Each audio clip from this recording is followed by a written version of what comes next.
युग राम राज का आ गया शुभ दिन ये आज का, आ गया हुई जीत सनातन धर्म की, घर घर भगवा लहरा गया। जागा है अवध का भाग जी, गूंजा है विजय का राग जी, योगी संतों की अखियों से झलका प्रेम अनुराग जी। सज धज के ओ सज धज के लागे सबसे न्यारे राम, बोलो जय जय श्री राम। हमारी आंखों के तारे हैं प्रभु राम, बोलो जय जय श्री राम।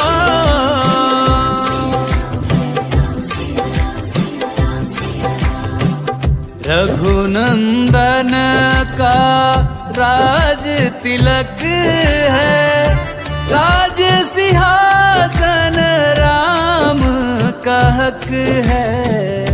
राम का होगा राज जगत में, प्रश्न न कोई।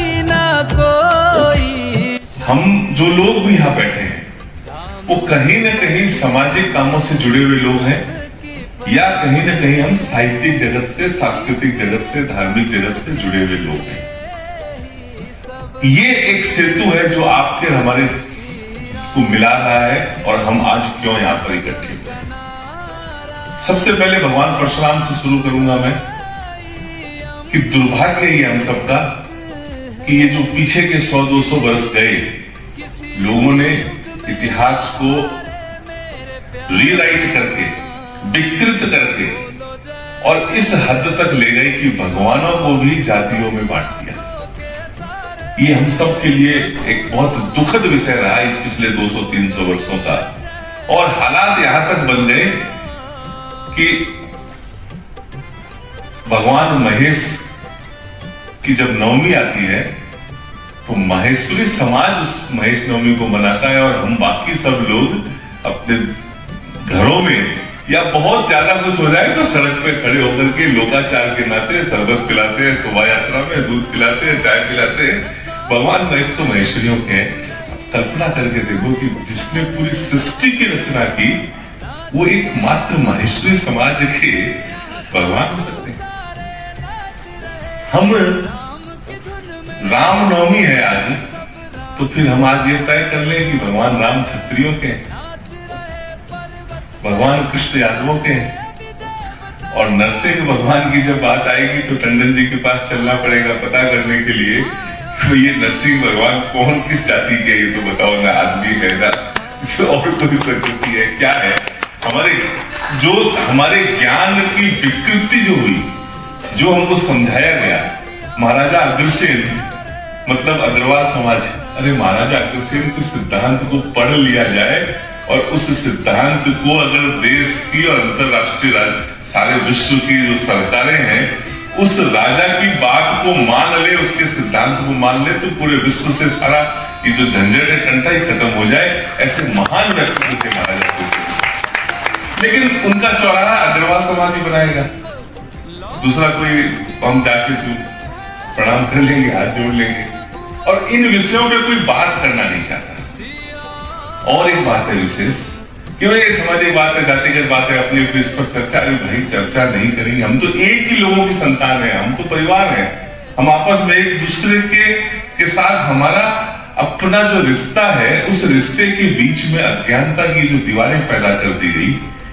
जनेऊ को ले लीजिए आप, जनेऊ के बारे में भी रोज सुनते रहते हैं आप लोग कि यहाँ जनेऊ उतार दी, वहां हो गया, अरे जनेऊधारी वो ब्राह्मण, जनेऊ का मतलब ब्राह्मण कब से हो गया भैया।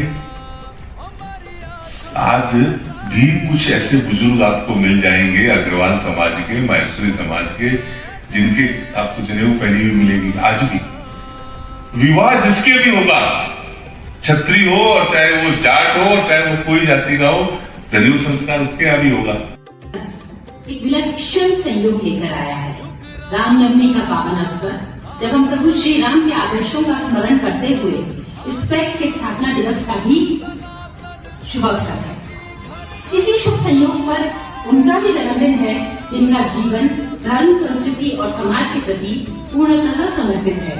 डॉक्टर हर्षा त्रिवेदी जी, जन्मदिन की बहुत बहुत शुभकामनाएं।